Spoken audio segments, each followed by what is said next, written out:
tẹ̀lé calculus wa pẹ̀lú integration tó rà mọ́ lo òfin partial fraction láwọn àyè kan nínú integration wa.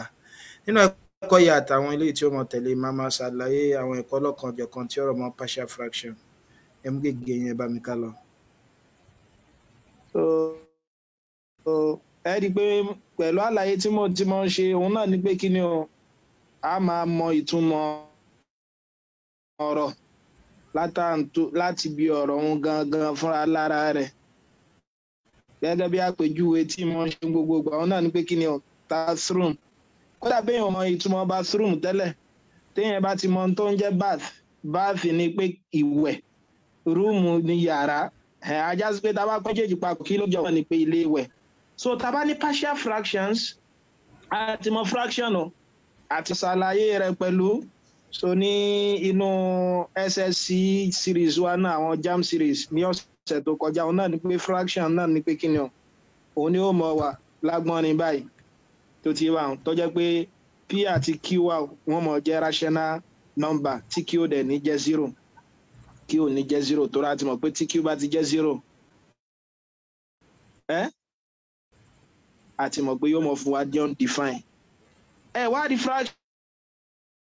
yìí gẹ́gẹ́ bá ṣe mọ̀ pín sóríṣiríṣi ọ̀nà o. A ní proper fraction eléyìí ẹgbẹ́ tí gbé o ní tó bá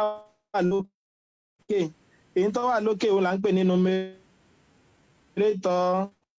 èyí tó wà ń sàlẹ̀ o là ń pè ní denominator tó jẹ́ báyìí tó bá ti jẹ́ pé numerator bá ju denominator lọ àbí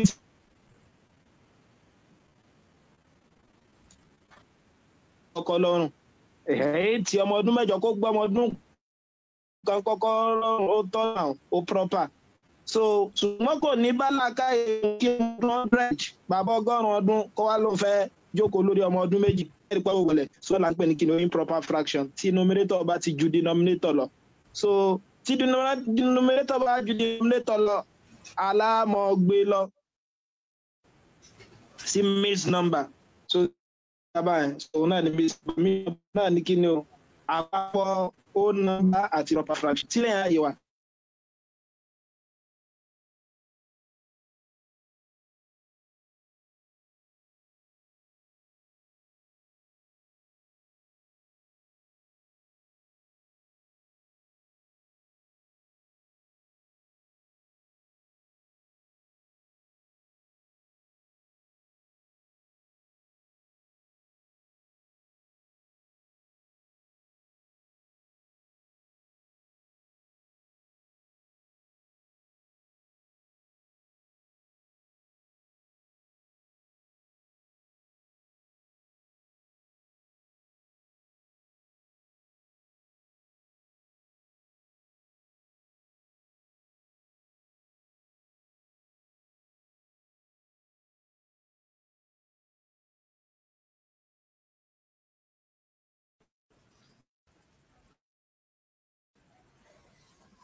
Ìlàkàkà ẹ̀dá nínú ayé ò mọ níwọ̀n. Iṣẹ́ lọmọ ọdún níyàn ń ṣe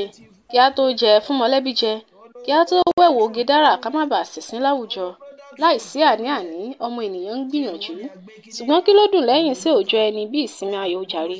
pàápàá irú ìsinmi èyí tí ènìyàn ṣe nígbà tí ó ń gbádùn ètò tó láàmìlàaka pẹ̀lú àwọn mọ̀lẹ́bí rẹ̀. Jẹ̀lẹ́ńkẹ́ ìdí nìyí tí mo fi ń mú ètò alẹ́ ìṣirò wá sétí gbọ́ yín bí ẹ kò bá tíì gbọ́ tẹ́lẹ̀. Ètò tí ó kó ẹ̀kọ́ kíkọ́ pẹ̀lú ìdárayá sínú ni ẹ ò máa pàdé. Ẹ káalẹ́ ní gbogbo ibikíbi tí a ti ní àǹfààní láti mọ̀ gbọ́ wa ó kí wa káàbọ̀ sí orí ètò ọlọ́sẹ̀ọ̀sẹ̀ wa alẹ́ ìṣirò níbi tí a ti mọ̀ ṣàlàyé àwọn ẹ̀wà tá a ti mọ̀ mú jáde àwọn ẹ̀wà ọlọ́kan-ò-jọ̀kan eléyìí tí ó wà nínú ìmọ̀ ìṣirò fún gbogbo àwa tí a darapọ̀ mọ́ wa lálẹ́ yìí mo dúpẹ́ pọ̀ ní ọwọ́ wa so mo ń rọ àwa tí a ṣe ń darapọ̀ mọ́ wa bákan náà láti fi ètò náà ṣọwọ́ sí àwọn tí alóòpọ̀ lè jàǹfààní lórí rẹ̀ so olóyè Lukman Adam Adesina ẹ ṣé pọ̀ tẹ́ darapọ̀ mọ́ àtẹ́ bá fi ètò náà ṣọwọ́ olóyè Ọ̀pọ̀ọlá Usman, olóyè Lukman Abdulsalam àti olóyè Ọ̀pọ̀ọlá Saheed Adéyẹmí. Ẹ ṣé pọ̀ tẹ́ darapọ̀ mọ́ wa. A máa mú ní kánmọ́kánmọ́ torí àkókò ti lọ púpọ̀. Ẹ rí i pé àwọn tá a bá ń bá ká lọ, a fún wa ní ìròyìn ayọ̀ kan ní ọ̀sẹ̀ eléyìí tí ó kọjá pé láti ọ̀sẹ̀ yìí lágbára Ọlọ́run bá pé a máa gbọ́n sí iye tó yẹ pé à ń fún wa lẹ́bùn. So ọpẹ́ púpọ̀ ní ọwọ́ àwọn tí wọ́n ṣe òǹgbọ̀wọ́ ẹ̀bùn náà. So ẹ rí i pé tẹ́lẹ̀tẹ́lẹ̀ ẹni tó bá gbé ṣe ipò kéní, ẹ rí i pé tí wọ́n mọ̀ gbà náà ní kíni o, 2,500 àbí. So àwọn tó ṣe ipò kejì 2,000, àwọn tó bá ṣe ipò kejì a máa ń fún wọn ní 1,500. So típò kẹta dẹ̀ ṣe máa ń gba kíni o, típò kẹta máa ń gba 1,000. Ẹ rí i pé báyẹn wọn ló jẹ́ pé a ti ń ṣe. Ṣùgbọ́n ọpẹ́ pọ̀ lọ́dọ̀ àwọn òǹgbọ̀wọ́ ètò yìí. So lé ó jẹ́ tí ọmọ rọrùn láti fi mọ ṣe kíni o, láti fi mọ filé ẹ̀bùn tí àwọn olùkópa wa tí wọ́n jẹ. So tí ò ní dín ní ìlọ́po méjì iye tá à ń gbà tẹ́lẹ̀. Pẹ̀lú ògo Ọlọ́run báyà fún àwọn tá a bá ṣe ipò kéní, ipò kejì àti ipò kẹta lénìí. So a máa múra lé tó ń ṣe déédéé kíni o, 12,000. Ẹni ó bá ṣe ipò kéní yóò mọ̀ gba 5,000. So ipò kejì yóò mọ̀ gba 3,000 gẹ́gẹ́ bá a ṣe fi kíni o, tá a sì fi sọwọ́ nínú àtẹ̀jáde. Ẹni ó bá ṣe ipò kẹta 2,000. So ipò kẹrin àti ipò karùn-ún yẹn, so àwọn máa ṣe kíni o, wọ́n máa gba 1,000 kọ̀ọ̀kan. Ẹ rí i pé kò sí iye tá a lè fún yín tó lè sọ tá lè sẹ́yìn lẹ́san àwọn akitiyan yín àtàwọn iṣẹ́ takuntakun tẹ́ ń ṣe. So ẹ rí i pé kò rọrùn. Ọ̀pọ̀lọpọ̀ àwọn béèrè mìíràn náà lọ́yẹ́ pé tí wọ́n bá gbé fún ẹni tó ń sọ̀rọ̀ yìí náà, so kéèyàn tó ṣe ó lè jẹ́ pé yóò lágùn. So bí àwọn ẹgbà bó tún ṣe wọ́n sí, so tí a mọ̀ sí data adẹ́sí tún gbìyànjú látún ti bá darapọ̀ mọ́ ètò. So a dúpẹ́ lọ so ojú tẹ́ fi ń wò wá kò ní fọ́, etí tẹ́ fi ń gbọ́ wa Ọlọ́run ní jẹ́ kó di. So mo kí ọ̀gá mi pàtàkì Ajíṣebíọ̀yọ́ fún àwọn akitiyan wọn. Àwọn náà ni aláṣẹ àti olùdásílẹ̀ Ajíṣebíọ̀yọ́ rédíò. So wọ́n gbé ẹ̀bùn kalẹ̀ láti mọ̀ fún àwọn olùkópa. Kódà wọ́n tún ṣàtọ̀nà. So léyìí tó yà mí lọ lọ́pọ̀lọpọ̀ àwọn bàbá àtàwọn màmá táwọn náà dá sí pé okay now ẹ̀bùn yìí ó tí gbogbo ọdún yìí tí ó fi kolẹ̀. So táwọn fún àwọn olùkópa wa ó ti wà ní digbí. So bàbá wa Alhaji Abubakar Kanwa Musa akin adúpẹ́ ọ̀pọ̀lọpọ̀ yín. Ọ̀gá mi Ahmed Ọmọ́táyọ̀ àwọn náà sọwọ́. Ọ̀gá mi Qasim Ojo Usman àwọn náà sọwọ́ sí wa. Olóyè Salami Hussein àwọn náà sọwọ́ sí wa. Dókítà Latif Jọlá Oso àwọn náà sọwọ́ sí wa pé ètò yìí kò gbọdọ̀ parun. Dókítà Adémọ́lá Adélékè, ọ̀jọ̀gbọ́n Ibrahim Muritala, dókítà olórúkọ mi Abdulgafar Tiamiyo, ọ̀rẹ́ mi pàápàá Dr. Fiorem, olóyè Timothy Ọ̀sùntọ́lá, olórí Ìyábọ̀dé Dòsùnmọ́, olóyè Nafi Oyeyemi, dókítà Saka Abdullahi àti olóyè Fatai Olùsọ̀rọ̀ Bámidélé. Gbogbo yín ládùúpẹ́ ọ̀pọ̀lọpọ̀ àti àwa tí a fẹ́ gbìyànjú láti mọ̀ sí ìwúrí fáwọn èèyàn tí ó ti ṣàgbára. Ọ̀rẹ́ mi Ọláọyọ̀rọ̀ Kíp, so àwọn ọmọ ń gbé data pé ká fún àwọn tó bá ṣe kíni o, tó bá ṣe ipò kíní àti ipò kejì ní ojoojúmọ́. Gbogbo wa ni a kí pátápátá kí Ọlọ́run bá kí ọba san yín lẹ́san rẹ̀. So ẹ dákun àwọn tá a bá tún darapọ̀ ẹ dákun ẹ jẹ́ ká fi ètò yìí sọwọ́ kó lè ṣàǹfààní lọ́pọ̀lọpọ̀. Olóyè Abdulwasi Ahmad ẹ ṣé pọ̀ tẹ́ darapọ̀ mọ́ alẹ́ ni o. Ẹ rí i pé ó dáa púpọ̀ àbí kò dáa. So alẹ́ ìṣirò wa ẹ̀bùn wa ó ti lékè ń kà sí. Yóò dẹ̀ tún mọ́ wá déédéé títí tọ́dún yóò fi kolẹ̀ kọ́lọ́run bá kọ́ fẹ̀mí wálẹ̀. So òun náà ní kíni o, ẹ̀bùn ti wà fún wa kọ́lọ́run bá dúró ti àwọn yẹn báyẹn. So torí àkókò ẹ rí i pé ibi tíṣẹ́ wọ́n mọ̀ dárí lórí lálẹ́ tòní òun náà lórí partial fraction. Àṣàlàyé partial fraction a ní tá a bá ní partial fraction. So ẹ rí i pé àwọn fraction tá a máa ní bẹ́ẹ̀ proper fraction ni o nígbà tí numerator tó bá kéré sí denominator, improper ni o tí numerator bá ju denominator lọ àti mixed number. Ẹ kó gbogbo àwọn eléyìí odidi ni o. Ṣùgbọ́n bí kan ni wọ́n wà tẹ́lẹ̀ kó tó di pọ́n dodidi. Ọ̀nà tá a mọ̀ gbà dá wọn padà sí ìpín tí wọ́n wà kó tó di pa so wọ́n pọ̀ dodidi yẹn ọ̀la ń pè ní partial fraction. Àwa sọ àwọn ọ̀nà oríṣiríṣi tá a lè mọ̀ gbà wá partial fraction fún wa so ibẹ̀ yẹn láti mọ̀ ṣe kí ni o lámọ̀ ṣe ní ibẹ̀ ni ìbéèrè wa yóò mọ̀ dálé lórí so lágbọ́ Ọlọ́run bá tó bá ti ń dago 10:00 gẹ́rẹ́gẹ́ òun náà lámọ̀ ṣe kí ni o lámọ̀ parí ètò fún àwa tí a bá fẹ́ dá sétò gẹ́gẹ́ bí ìṣe wa òun náà ni pé wákàtí ìṣẹ́jú 30 àkọ́kọ́ so a máa fún àwọn èèyàn láǹfààní láti ilé láti fi ṣe kí ni o láti fi ṣàlàyé in táwọn gbọ́yé nípa àwọn ìtẹ̀lé ojoojúmọ́ wa níbi tí ìbéèrè náà mọ̀ dálé lórí a ní àwọn tó bá ṣe báyìí tó ń dẹ̀wà nínú olùkópa wọ́n mọ̀ fi 100 máàkì wọ́n mọ̀ fi ṣèfàjẹ so àǹfààní 100 máàkì náà ni pé tó wá jẹ́ pé ẹ̀yin àtàwọn tẹ́jọ́ ń fi gágbága bóyá ẹ padà jọ gba máàkì kan náà tẹ́yìn wá pè wọlé táwọn láǹfààní àti pè wọlé ẹ̀yin ọmọ ṣe kí ni o ẹ mọ̀ wà lẹ́ni tí ọmọ jẹ̀bù tí àwọn ọ̀dẹ̀ sì ní jẹ̀bù so tí eléyẹn bá yé wa àti láǹfààní láti máa pè wọlé báyìí nọ́mbà tá a máa pè sí òun náà ni a ti ń wò ní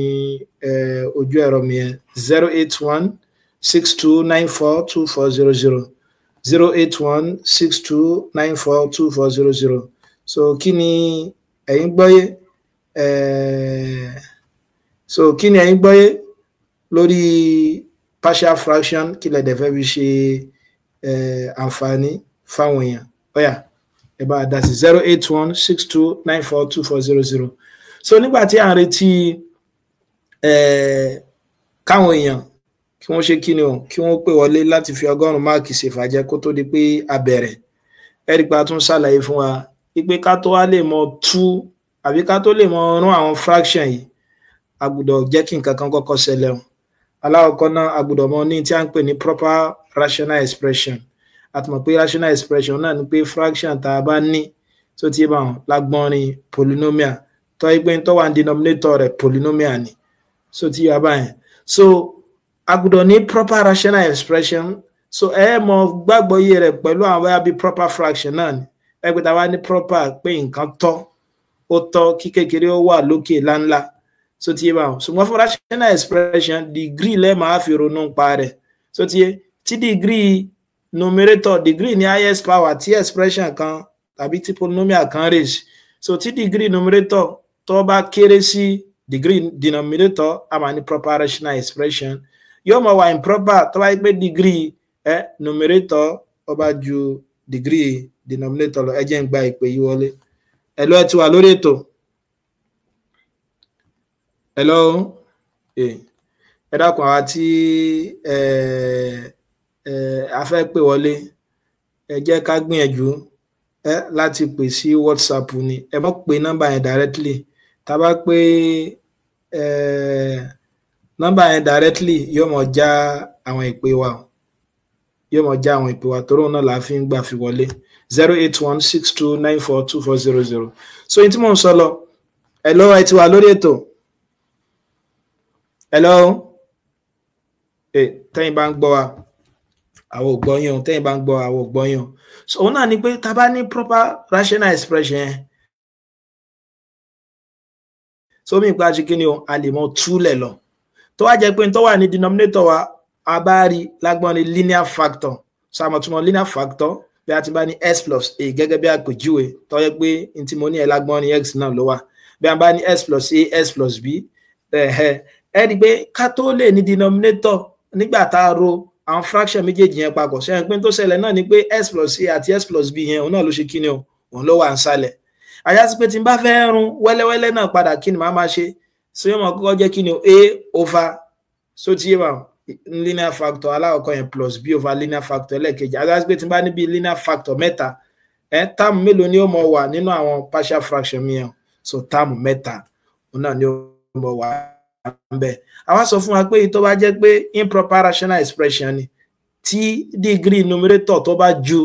degree denominator lọ so alákọ̀ọ́kọ́ mọ̀ ṣe kí ni àkọ́kọ́ mọ̀ gbé lọ ságbọ́nrin long division method náà kó tó di pé àwa rùn ní wẹ́lẹ́wẹ́lẹ́ so nọ́mbà tá a máa pè sí òun náà láti wò yẹn 08162942400 ọ̀gá mi Olújídé Sulaiman Ṣẹ́gun ẹṣẹ́ pọ̀ tẹ́ darapọ̀ wá lónìí ọ̀gá wa Ajíṣebí Ọ̀yọ́ so mo ti kí yín lọ́pọ̀lọpọ̀ lẹ́ẹ̀kan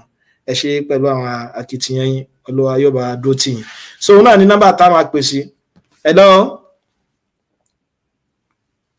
hello lẹ́ẹ̀kan sí ẹ dákun àwa tí à ń pè wọlé WhatsApp yẹn òun náà ni ẹ jẹ́ ká pèsè ẹ mọ́ pé nọ́mbà yẹn directly so òun náà ni interfiso ẹ̀rọ wa papọ̀ tẹ́ bá ti ń pè yẹn yóò mọ̀ já so torí àkókò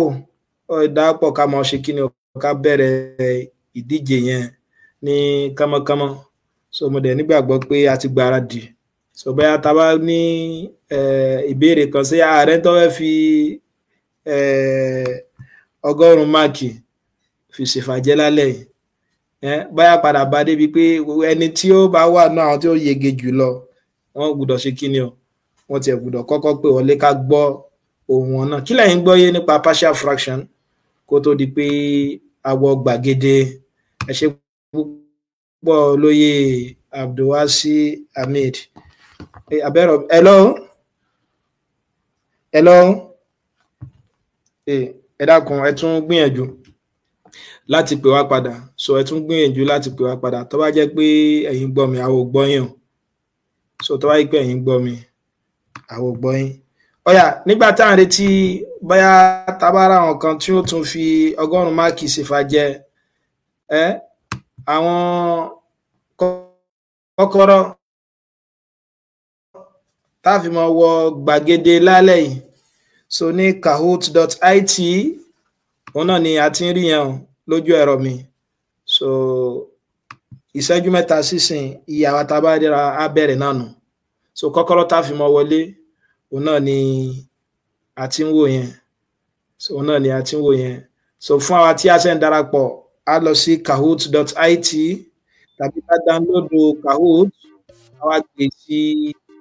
àtẹ àwọn kọ́kọ́rọ́ ilé tó wà yẹn 2906114 2906114 òun náà ni ẹ ṣe pọ̀ ọ̀gá mi so wọ́n ní kò ní bàjẹ́ bẹ́ẹ̀ ni kò ní bàjẹ́ fẹ́yìn náà ọ̀gá o àdúpẹ́ pọ̀ fún àwọn akitiyan yín àwọn olùdíje àwọn náà dúpẹ́ lọ́pọ̀lọpọ̀ lọ́wọ́ yín kí Ọlọ́run bá kó bá dúró tì yín so gbogbo ibi tí ẹ̀yin náà bá dé kọ́lọ́n jẹ́ kí ẹ̀wọ̀n rí àánú gbà ń bẹ̀ so kọ́kọ́rọ́ tá a fi mọ wọlé òun náà là ń rí yẹn àbí bóyá àwọn yẹn ti gbà wọn Senator Lawal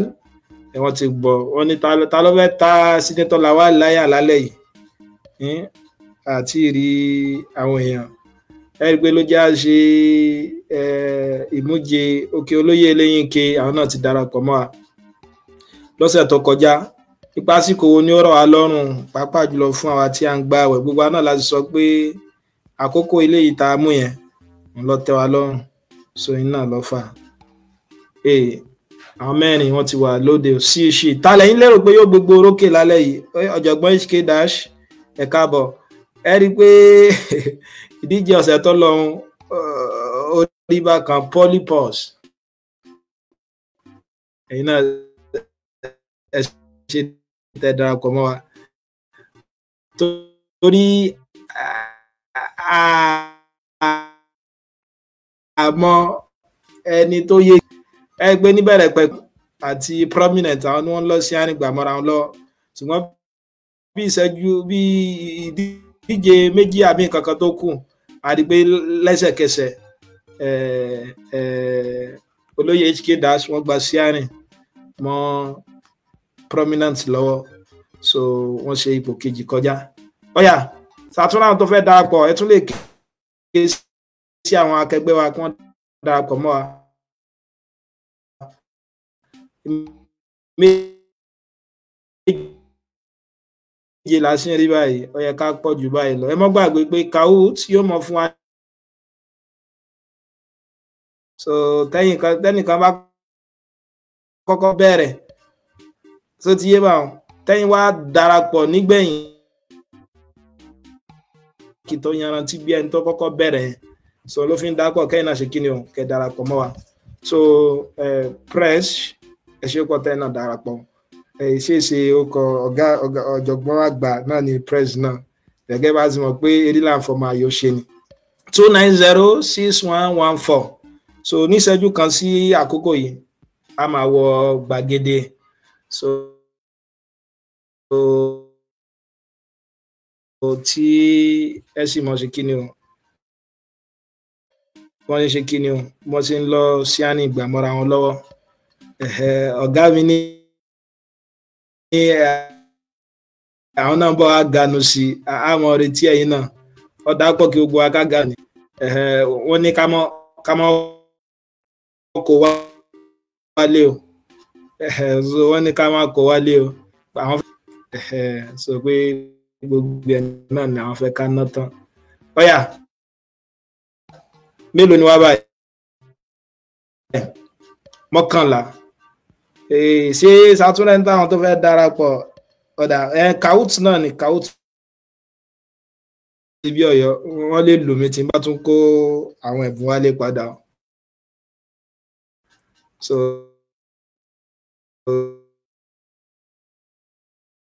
òun náà ló fi jẹ́ pé kí gbogbo wa ká darapọ̀ ká lè tètè bẹ̀rẹ̀ ní kánmọ́kánmọ́ ọ̀yà ọ̀dà bí àwọn 13 báyìí.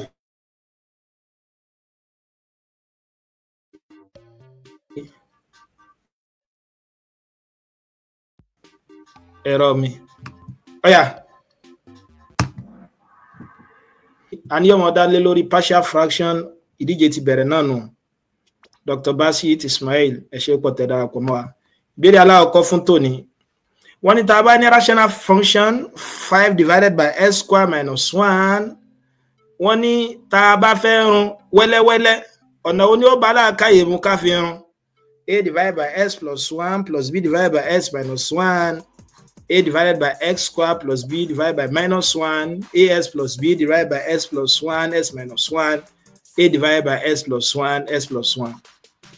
so tá a bá fẹ́ run wẹ́lẹ́wẹ́lẹ́ àti mọ̀ pé tá a bá fẹ́ run wẹ́lẹ́wẹ́lẹ́ run a nígbà tó jẹ́ pé kò ní mọ rọrùn láti mọ jẹ iyán wa níṣu tèpo so ti ẹ̀rí pa àkọ́kọ́ bẹ́ẹ̀ náà ni so n tá a ṣe náà tí a bá fẹ́ ṣe kí ni o tá a bá fẹ́ run fraction náà ni pé ó ní àwọn kankan tá a gbọ́dọ̀ tẹ̀lé kí la wá ṣe fún irúfẹ́ nǹkan báyìí kó tó lè gbárin wọn èso lè wá o jọ èso tí aago mi tó bá ti ń dórí àwọn nọ́mbà ondígítì kan báyìí mọ̀ pé báyà béèrè òun lè ní bẹ́ẹ̀ ni a divided by s plus 1 plus b divided by s minus 1 ẹ rí i pé àwọn ògbóǹtarìgì ọ̀jọ̀gbọ́n àwọn wa lálẹ́ tẹ́ bá ṣàkíyèsí denominator ẹ rí i pé difference of 2 square ni o s square minus 1 òun náà ni pé s square minus 1 mo lè tún kọ gẹ́gẹ́ bí s square minus 1 square adẹ̀sọ fún apófin ìṣirò kan sọ pé tí bá ní binomial expression ní expression ní táàmù méjì tálá ọkọ̀ gba square tẹ́lẹ̀ kejì gba square tí ń tọ́wà ń ṣe àjọṣe àwọn méjèèjì tó jẹ́ negative tó jẹ́ minus ẹ má dára yín láàmú ẹ mọ̀ ọ̀rọ̀ alákọ̀ọ́kọ́ pọ̀ mọ́ ẹlẹ́ẹ̀kejì alákọ̀ọ́kọ́ minus ẹlẹ́ẹ̀kejì ajá sí pé denominator fún s square minus 1 yóò mọ̀ jẹ́ s plus 1 s minus 1 ẹ rí i pé ó ti jẹ́ linear factor méjì tó ti yé báwọn ajá sí pé partial decomposition yóò mọ̀ jẹ́ kí ni a over s plus 1 a plus b over s minus 1 ẹ já wa àwọn tó gba gbàdégé sí shin ó dàbá àwọn ará China náà darapọ̀ mọ́ alálẹ̀ olóyè Adésínà Presh Eléyínké Senator Lawal ìbéèrè eléyìí tó súnkàn ìbéèrè ẹlẹ́ẹ̀kejì wọ́n ní kí ni a mọ̀ pé kí ni value kí ni 0 divided by 0 mọ̀ jẹ́ indeterminate infinity undefined 0 ẹ pé gbogbo eléyìí àti mọ́ ń sọ lọ́pọ̀lọpọ̀ gbà kódà ó ti jáde nínú orí ìdíje wàyírí ní tó já tún gbé jáde náà ní ẹ pé fraction lòun náà dá lé lérí ẹtíkẹ́tì ẹ̀wọ̀n so factor ni òun náà dá lé lórí bad network olóyè Ahmad Abdulhamid láti Ìbàdàn wọ́n ní bad network ẹ mọ́ bínú ẹ tún gbìyànjú díẹ̀ sí báyà yóò ṣe ẹ gbọ́dọ̀ ọ̀gá mi ti ní mọ́ kó ẹ̀bùn yìí wálé o ẹ má jù wọn fún mi lẹ́gbàá o so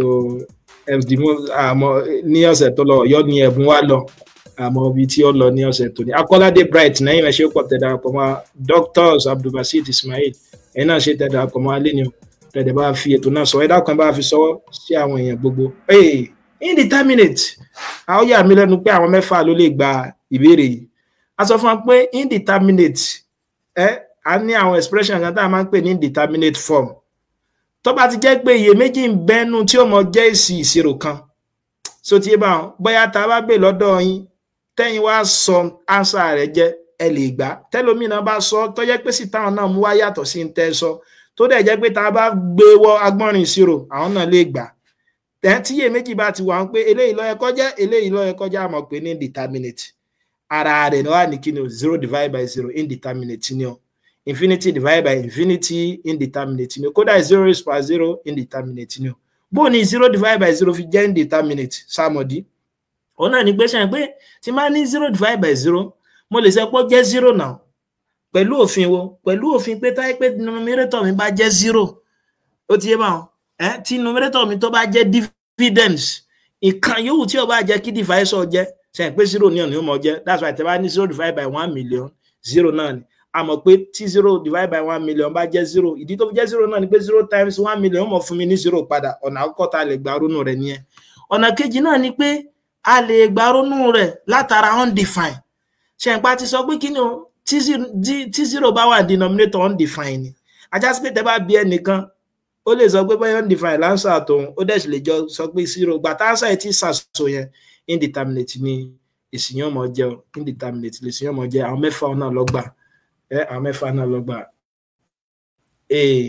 olóyè Adéṣínà wọn bá ti ṣáájú báyìí ṣinṣin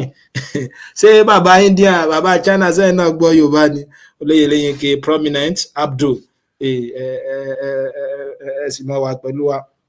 ẹ sì wá pẹ̀lú wa ẹnìkan béèrè pé bó wà ní 0 raised by 0 bó ní 0 raised by 0 náà fi jẹ́ indeterminate ìdí tí 0 raised by 0 náà fi jẹ́ indeterminate náà ni pé ẹ rí pé tá a bá lo òfin power 0 àtúmọ̀ pé number raised by 0 1 ni ó mọ̀ jẹ́ àbí tá a bá tún lo òfin ipe 0 raised by 0 ó túmọ̀ sí pé kí 0 mọ multiply ara rẹ̀ nígbà 0 mo dẹ̀ ti mọ̀ pé disaster ní 0 ẹni tí ẹ bá ti jóná kọ́mọ́ kó náà mọ́ tiwa ni o iye ìgbà tẹ́ ẹ bá rí kẹ́ máa multiply 0 so pẹ̀lú ara rẹ̀ 0 náà ni ó mọ̀ fún wa ajá sí pé sí yẹn náà lè jẹ́ 0 tàbí jẹ́ 1 so indeterminate ọ̀yà ẹ jẹ́ á lọ ìbéèrè tó kù ìbéèrè mẹ́ẹ̀ẹ́dógún là ń lọ ìbéèrè ẹlẹ́ẹ̀kẹta ẹ jẹ́ ká mú ní kánmọ́kánmọ́ wọ́n ní táwọn mélòó ni wọ́n máa wà nínú partial fraction yìí nígbà tá a bá rán tán 4 divided by x square minus 1 x square minus 25 táwọn mélòó ni wọ́n máa wà ń bẹ̀ nínú àwọn olùdíje wa àìlè òpẹ́ nìkan kan tó fẹ́ fi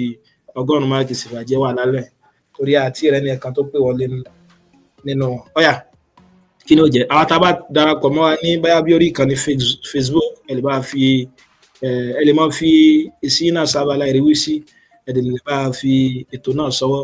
sí àwọn akẹgbẹ́ wa tá a lérò pé wọ́n darapọ̀ mọ́ bẹ́ẹ̀ ìyẹn 14 wọ́n ti fèsì wọn sọ́wọ́ ẹ má jẹ́ ká ṣe màgòmágó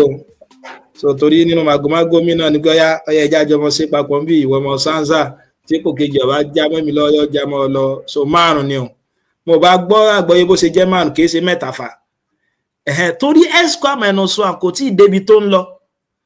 x square minus 1 difference of 2 square ṣe ń pa lè pín sí tí ó mọ di x plus 1 x minus 1 x square minus 25 difference of 2 square lòun náà mo lè pín tí ó mọ di kíni o x plus 5 x minus 5 ajá sí pé mo ti ní linear factor 5 denominator òfin dẹ̀ sọ fún mi pé tí n bá ní linear factor 5 denominator táàmù mélòó ni màá máa rí táàmù 5 so táàmù 5 ni yóò jẹ́ ó yẹ já lọ sí gbàgede Adéṣínà Ṣìṣìn Ẹlẹ́yìnkè prominent Abdul so ọyà ẹgbẹ́ tẹ́ bá ṣàkíyèsí àwọn mẹ́ta ipò kéní yẹn ipò kéní ipò kejì ipò kẹta àwọn àbí bẹ́ẹ̀ kọ́ ni o wọ́n ní tí degree denominator tó bá ju ti numerator lọ ìyẹn tá a gbọ́dọ̀ kọ́kọ́ ṣe náà ni pé ká ṣe kí ni o ká wá polynomial division ká kọ́ long division method náà kó tó di pa ọrùn sí wẹ́wẹ́ èwo ni èsì ń jẹ́ síbẹ̀ ni àbí bẹ́ẹ̀ kọ́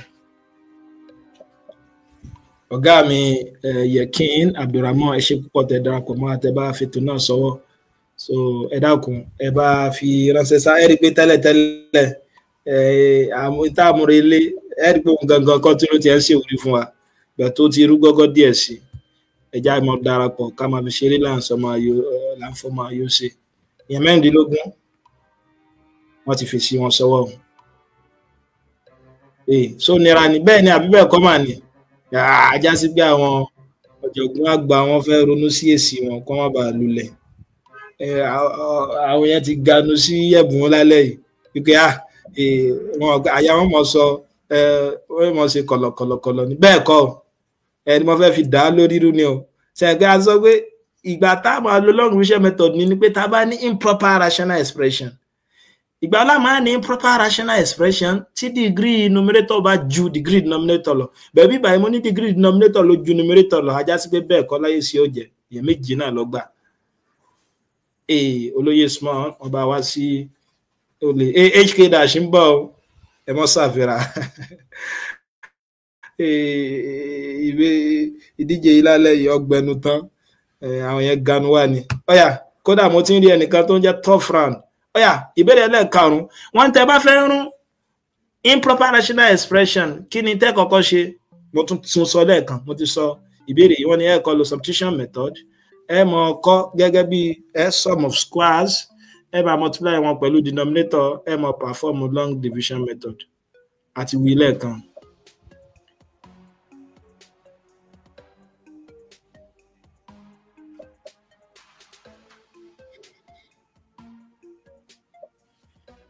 So nira ni.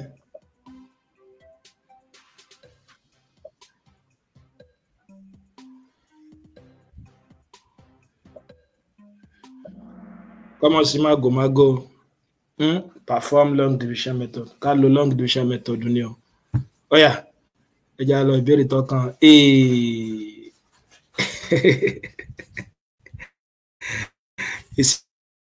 ìsíwáyé olóyè Usman hk dash prominent shin bàbá olóyè lọ ọ̀yà ìbéèrè kẹfà wọ́n ní ká pé iléeṣẹ́ kan cost function abánilágbọ́nrin 4 divided by s square minus 1 wọ́n láti wá profit pẹ̀lú kíni o pẹ̀lú specific value kí la ṣe ń bẹ̀ perform polynomial division differentiate the function decompose into simpler fraction so multiply by the denominator èwo níbẹ̀ ó fẹ́ fara pẹ́ tẹ̀kan náà sáà mọ́ kọ́kọ́ gbé lọ ságbọ́n ní long division method náà sáà kọ́kọ́ mọ́ ọ̀run pẹ̀lú àbá differentiate àbá ọ̀run ní simpler form tó bá ti ẹ̀pá fẹ́ ọ̀run ní simpler form yẹn táwọn lè sọ tí simpler form yẹn mọ̀ jẹ́ àwọn tá a bá wà ní orí ìkànnì Facebook kí lẹ lérò pé yọ̀ mọ̀ jẹ́.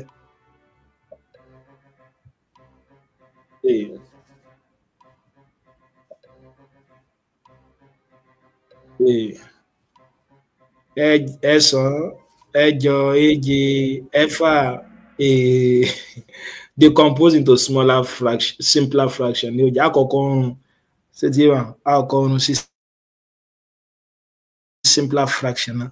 ṣe mọ̀ pé yọmọ jẹ́ 4 divided by x plus 1 s minus 1 mo ti ní linear factor mi mélòó nìyẹn méjì ajá sí pé nínú fraction tí mo ọ̀run yẹn yọmọ ní táàmù mélòó táàmù méjì ẹjá lọ gbàgede wọ́n bá gba ṣíàn lọ́dọ̀ prominent o bàbá China Xin lẹ́yìn olóyè Adésínà hk dash olóyè Usman tẹ́bá ṣàkíyèsí kódà kò fẹ́ẹ̀ tó 100 tí pòkínní àti pòkejì fi ń gbára wọn ọ̀tẹ́jẹ wọ́n ní kí ni least denominator ní inú 1 plus s plus 1 divided by s plus 1 3 divided by s minus 1 2 divided by s square minus 1 kí ni least common denominator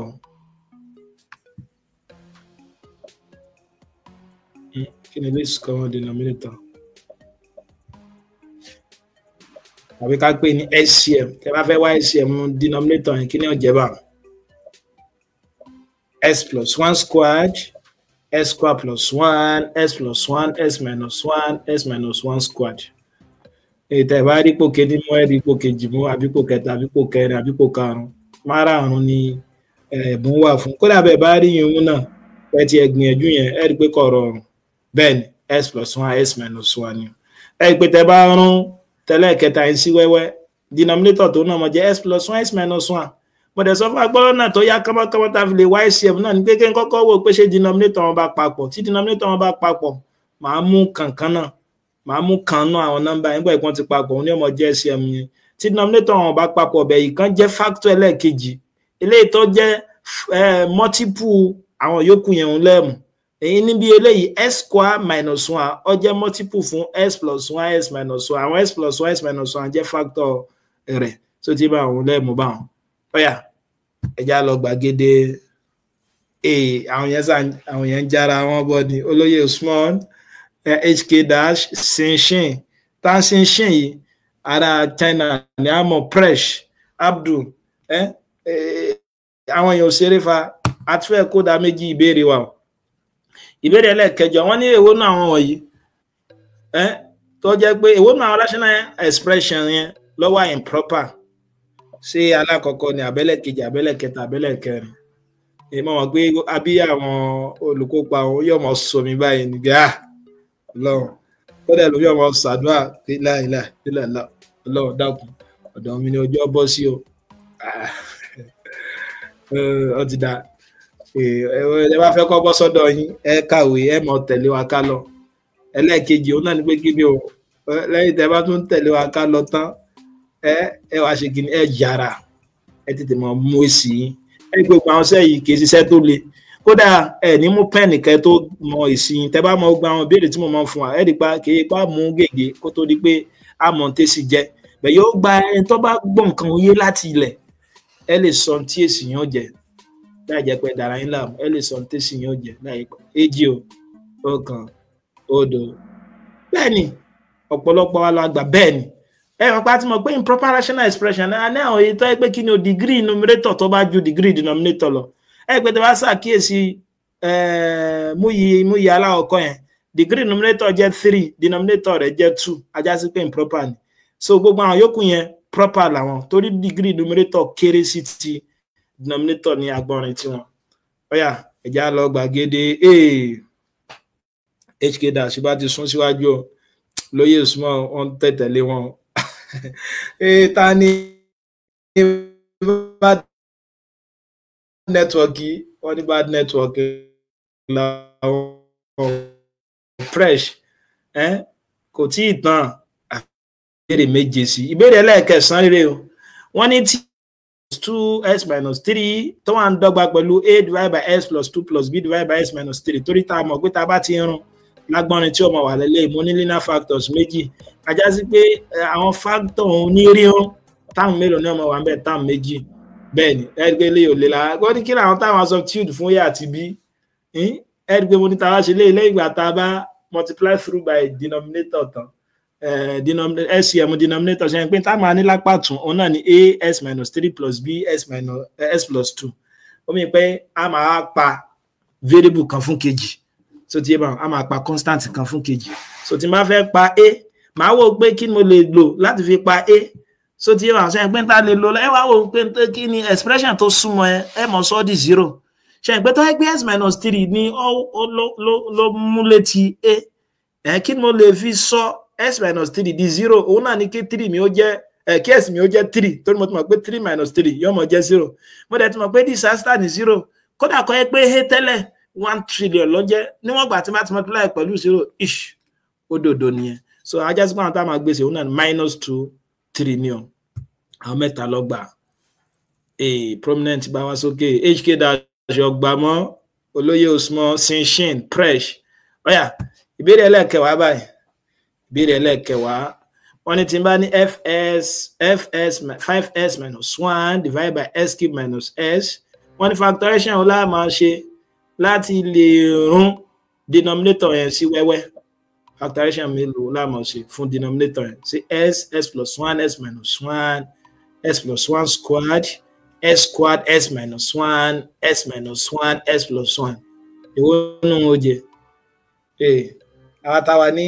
orí kan ní Facebook ẹ bá a dá sí ifá ẹ bá a dá sí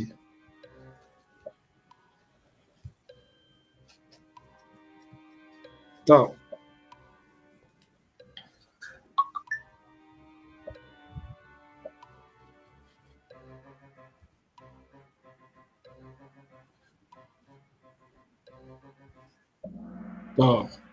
so ẹ rí pé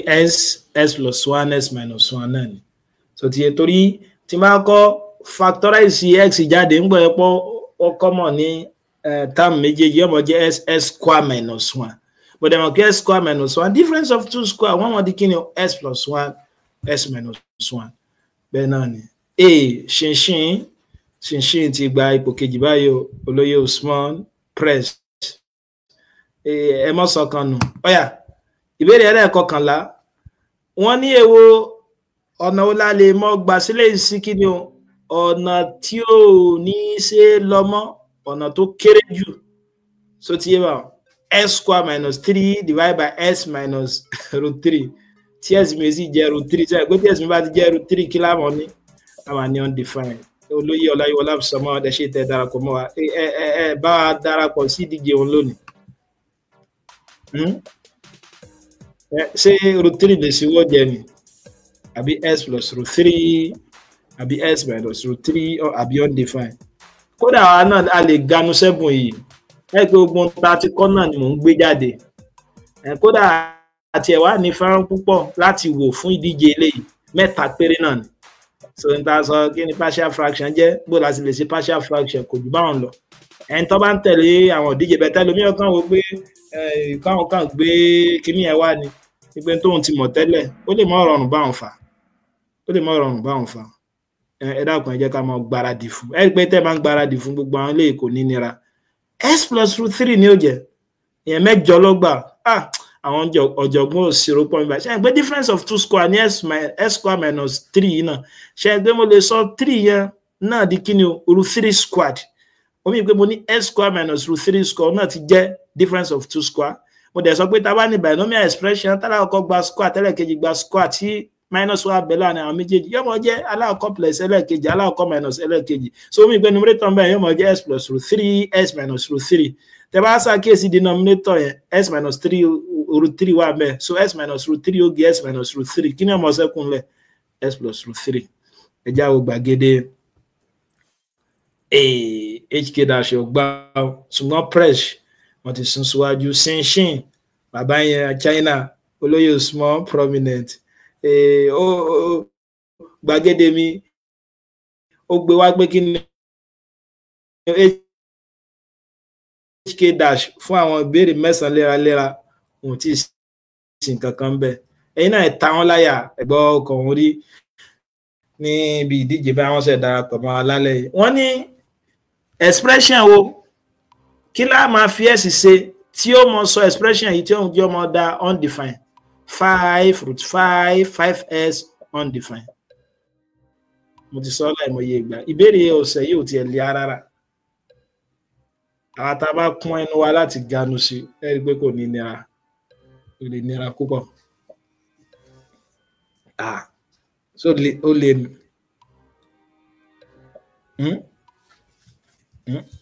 yẹn ń bẹ̀rẹ̀ mi lóga so lè nù kò lè jọ àbí ṣé ìbéèrè tó wáyé pé èèyàn ń ṣe tí ò ní mú gègé ẹ rí i pé ìbéèrè tí ò lè nù bẹ̀tẹ̀ yìí tó bá ti di pé yóò mú gègé èyí tó lé ní ọ tọ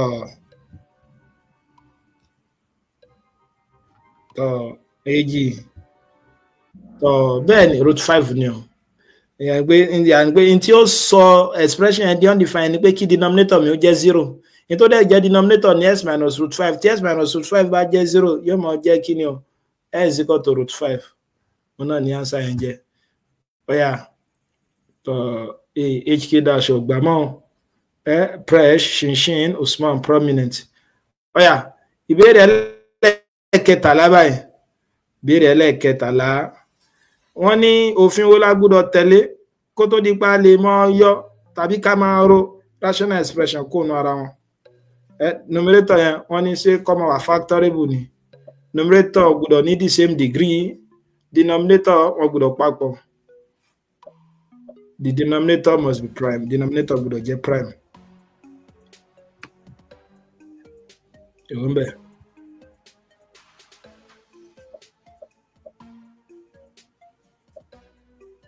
Yeah, ẹja ṣe kánmọ́kánmọ́ káìtì lọ sùn lálẹ́ yìí torí sàárì ọ̀la. ẹ dákun ẹ mọ́ lulẹ̀ ọ̀sẹ̀ àgbẹ̀ tẹ́ bá lulẹ̀ kó má jẹ́ pé ẹ̀ nílé jẹ sàárì o ẹ gbọ́dọ̀ lulẹ̀ kò tiẹ̀ sí ilé ọ̀gbẹ́ni tó lè lulẹ̀ wà mí gbogbo alágbìyànjú tẹ́ bá wo gbàgede ẹ rí pé máàkì kéréje náà ni àwọn olùdíje mi wọ́n fi ṣe kíni wọ́n fi ń jura wọn lọ so ní denominator gbọ́dọ̀ papọ̀ ni o kò pín dandan kí numerator wà factorable so ti yé ma ẹja lọ gbàgede prominent bá bọ́ sí ipò kẹta wọ́n já ṣinṣin ìyìn tẹ́ bá wo tí wọ́n fi ń gbéra wọn kò tó igba máàkì o olóyè Usman wọ́n tó tẹ̀léra wọn ọ̀yà ìbéèrè ẹlẹ́ẹ̀kẹrìnlá wọ́n ní èwo náà àwọn denominator yìí ni ó tiẹ̀ bùkátà ká tún pààrùn wẹ́lẹ́wẹ́lẹ́ mọ́ tí expression yìí tó bá ní ìkan náà àwọn denominator tí ń bọ̀ yìí kò ṣàǹfààní ká pààrùn wẹ́lẹ́wẹ́lẹ́ mọ́ náà èwo nù s plus 1 squared s square plus 1 s plus 2 s minus 1 s minus 3 s plus root 3 èwo nù ẹ ṣé pọ̀ ọ̀gá mi Zakaria Mansour tẹ́ bá fi ètò náà sọ́wọ́ olóyè Alabi Abdulwaheed Abọ́láni wàá ṣe púpọ̀ tẹ́ bá fi ètò náà sọ́wọ́ ọ̀gá mi Ajíṣebí Ọ̀yọ́ kò ní bàjẹ́ ṣe púpọ̀ tẹ́ ṣèwúrí fún àtẹ̀dẹ̀ bá fi ètò náà sọ́wọ́ àti gbogbo àwa tí mi ò láǹfààní láti rí lákòókò yìí gbogbo àná la mú kí pátápátá bẹ́ẹ̀.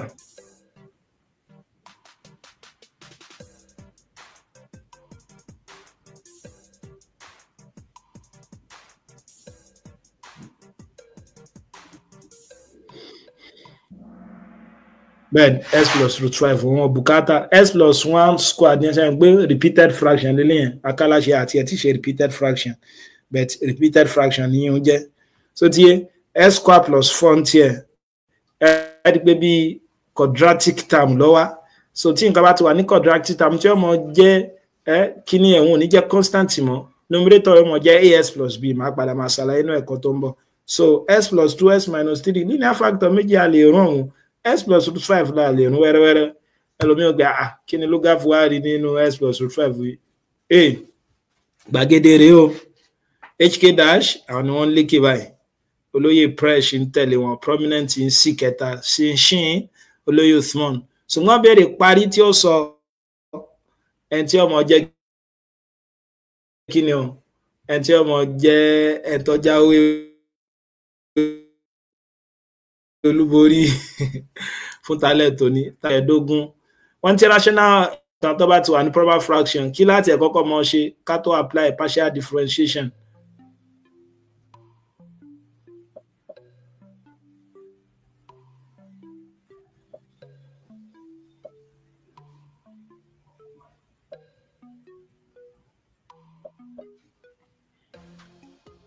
Lálẹ́ lérò pé yóò jẹ́ jáwé olúborí lónìí.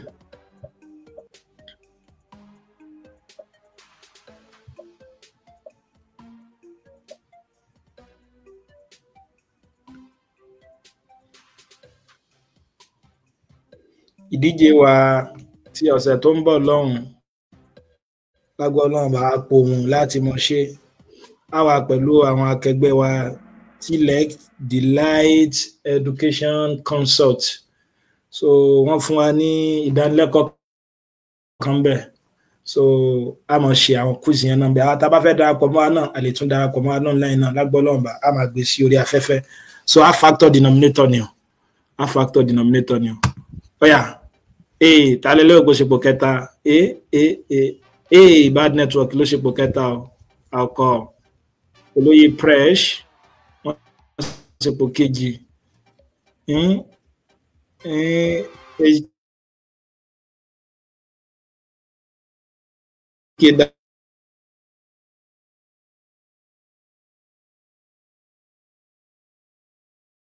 dash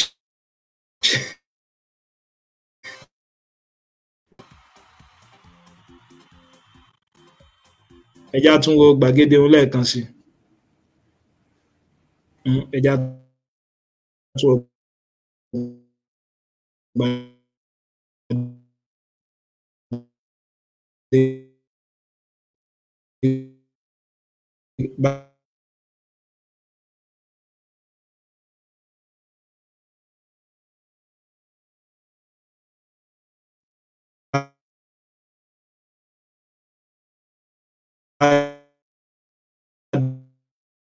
network ta ní jẹ́ bad network.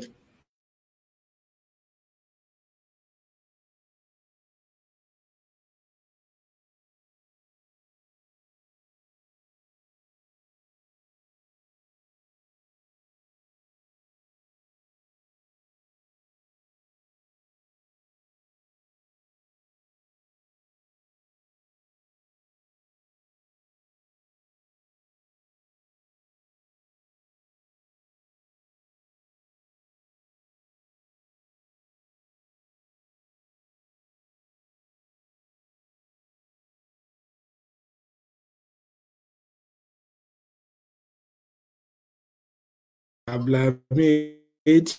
ọ̀dà báwọn ní bad network. Wọ́n ní pẹ̀lú bí network bó ṣe ṣe ségè fáwọn tó àwọn dẹ̀ sì tún ṣe kí ni o àwọn dẹ̀ sì tún ṣe pòkẹ́ta. Ẹ kú iṣẹ́ takuntakun, ẹ gbìyànjú. Àwọn dúró níbí báyìí ní alẹ́ tòní. Tá bá rí ìpè kan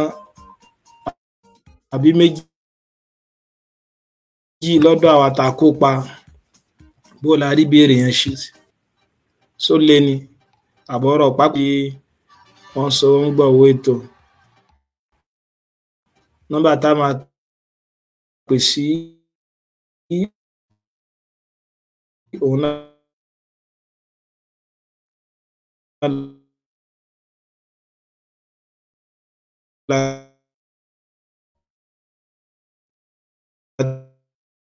tí ń wò ní ojú ẹ̀rọ mi yẹn 0816294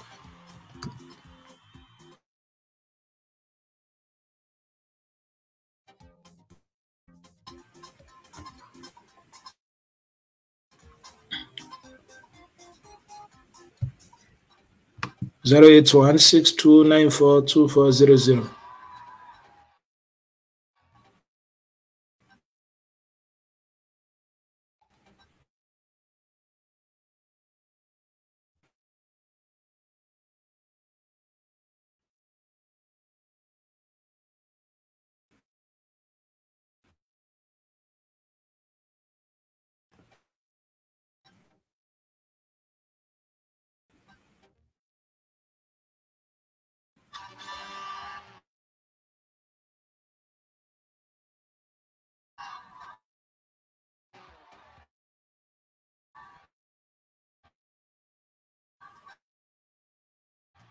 Hello.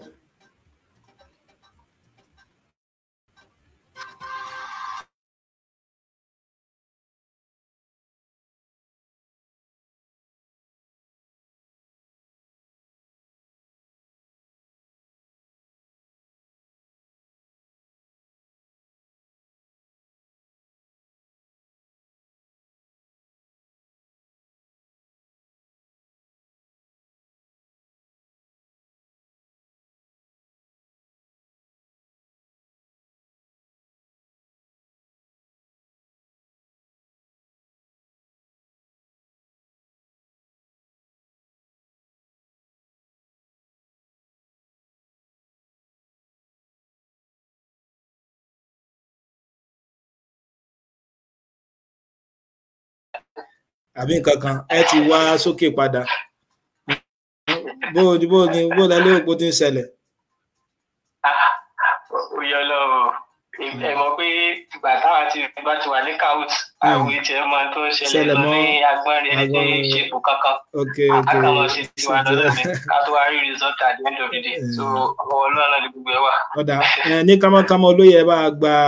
àwọn akẹgbẹ́ wa nímọ̀ràn nílé tí mo darapọ̀ dá ẹlẹ́ẹ̀kejì bá dúpẹ́ fún àwọn tí wọ́n ń sanwó ń gbọ̀wé ètò ní kámọ́kámọ́. Orí alákọ̀ọ́kọ́ ká kọ́ dúpẹ́ lọ́wọ́ wọn náà lórí wọn ní onígbọ̀wọ́ ló létò ètò ló sì ní onígbọ̀wọ́ tí ó bá sí àwọn onígbọ̀wọ́ ni ètò onídùn sí láti ṣe. So a dúpẹ́ púpọ̀ lọ́wọ́ gbogbo àwọn tí wọ́n ṣe onígbọ̀wọ́ ètò yìí ọlọ́wọ́ bá láàánú yóò mọ bùkún ọ. Ẹ mọ̀ pé 5,000 lẹ ganu sí lálẹ́ yìí. ó dà bẹ́ẹ̀ á fi ṣe sínú lọ́la. Ó ti dá bá ó yẹ bá gbà yẹn mọ̀ràn lé ní kámákámá. Bẹ́ẹ̀ ni bá a ṣe máa ń sọ náà ni pé ètò yìí ètò tó dáa púpọ̀ ni yálà yẹn jẹ́ ọmọ akẹ́kọ̀ọ́ àbí kódà kó yẹn jẹ́ olùkọ́ ìmọ̀ ìṣirò yóò tún máa fẹ́ láǹfààní láti tún lè jẹ́ kí ọpọlọ yẹn jí bérebére torí ẹ mọ̀ gẹ́gẹ́ bí Kahoot yàtọ̀ sí pé yóò mọ dáhùn béèrè ó tún gbọ́dọ̀ mọ dáhùn rẹ̀ níwọ̀n ba ìgbà tó yẹ pé kò ní pẹ́ jùlọ láǹfààní àti gba máàkì tí ó ga jùlọ so ó túmọ̀ sí pé kì í ṣe pé èèyàn gba ánsà nìkan tí ṣe pé èèyàn tún gbọ́dọ̀ yára láti tètè mú ánsà so ó dáa fún àti akẹ́kọ̀ọ́ ni àti olùkọ́ ni ó sì jẹ́ pé bẹ́ẹ̀ sì máa sọ èdè náà lábẹ́ ṣe gbogbo ẹni tó bá kó sepò kíní kó sepò kejì àbíkò kíkó tí yẹn bá kó yàn gbé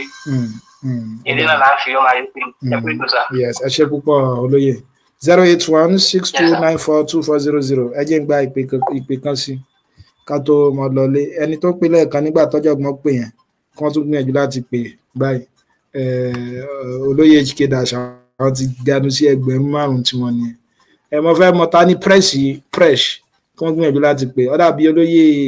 Abdulhamid wọ́n ní àwọn ní bad network àti mọ̀pọ̀ kejì ẹ jẹ́ wo ẹni tó ṣe ipò kẹrin ìyẹn àbí ipò karùn-ún so a ní ìpè kan sí hello.